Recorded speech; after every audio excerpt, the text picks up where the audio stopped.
अरे दूल्हा का दीदी लेके भागी गईलिन लौंडा। अब का करबाए दूल्हा बाबू हो। अब का करबा हो दूल्हा साले हो। अरे दूल्हा का बहिनी हो लेके भगलिन लाऊ।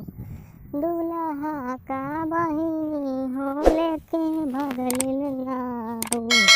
अब का करबा साले दूल्हा हमार।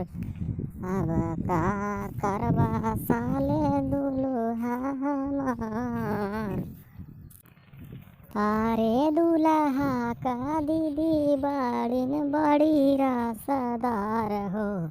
जहाँ जहाँ जालिन उहाँ खोजलिन भातार हो। जहाँ जहाँ जालिन उहाँ खोजलिन भातार हो।